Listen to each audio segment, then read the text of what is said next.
American citizens. Thank you. Thank you. We have 5-minute rounds of questions. I'll start and then go to Senator Durbin. I want to apologize to the three of you because when I'm done asking my questions, the other members will take over chairing because I have to go to the Agriculture Committee. So I'm going to start with Mr. Rice.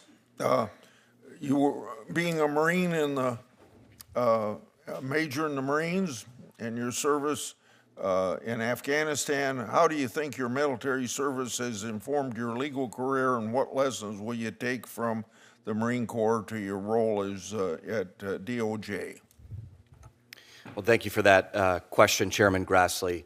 I first raised my hand and swore an oath to defend the Constitution when I was 22 years old. I take that oath deadly seriously.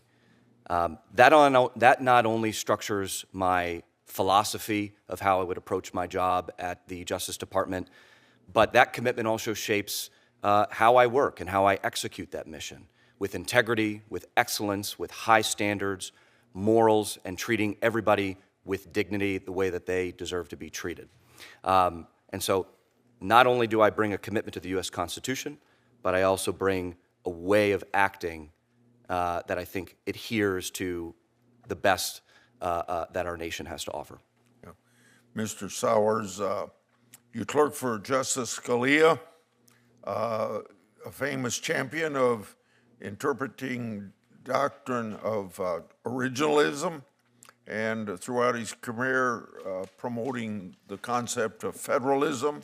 What was your most important lesson that you learned from Justice Scalia? Thank you for the question, Mr. Chairman. It would be very hard to reduce it to just one, but I would, in response to your question, echo the personal characteristics of Justice Scalia that I emphasized when I had the privilege of giving a eulogy for him in 2016 after his death. Not just his titanic influence on the development of law in the United States and advancing the doctrines of textualism and originalism, but in my experience, he exemplified the characteristics of a teacher and mentor, a man of great personal devotion, a man of great personal courage, and a person of deep humility. And I think you see the humility of Justice Scalia reflected in his attraction to the legal theories that he espoused, which are ultimately humble legal theories, the legal theories of limited role of courts in the interpretation of congressional statutes and the Constitution. Ms. Dhillon, you'll have to protect the civil rights of all Americans under diversity, equity, and inclusion. The previous administration imposed a nationwide regime that discriminated against some people. The Civil Rights Division completely failed to enforce our nation's civil rights laws. So how will you approach enforcing our civil rights laws different from the previous administration? Chairman Grassley, thank you for that question. The Civil Rights Division has 11 sections, and each of them is charged with an important duty under the Constitution and the statutes, of course. So my approach is going to be to meet with the section heads in each of those sections, understand the present work that they are doing, and then assessing the extent to which that work is consistent with my view of the civil rights statutes and the priorities of the Department of Justice. And I think the President and Attorney General Bondi have made clear that diversity, equity, inclusion, as it has been applied to use racial quotas to deny people equal access to education, employment, even potentially housing and other aspects of civil life that are covered by the civil rights statutes, are inappropriate. And so we'll certainly be taking a close look at all of those and enforcing the law equally in favor of all Americans. Would you approach Title VII discrimination civil rights laws and use it against companies that discriminate on the basis of race?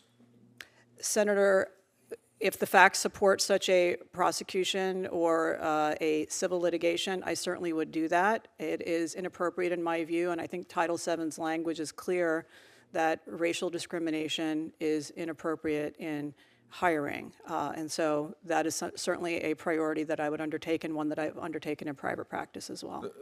The same question as it relates to Title VI against universities that receive federal funds but who discriminate on the basis of race? Senator, we have a problem throughout the United States, not just on the basis of race in universities, but also religion. We've seen anti-Semitism sweep the nation, and it is very problematic that many people of the Jewish faith are barred by professors and fellow students from access to the classroom. So yes, in addition to race, I would see religious discrimination and other forms of discrimination on campuses as an appropriate target for the Civil Rights Division.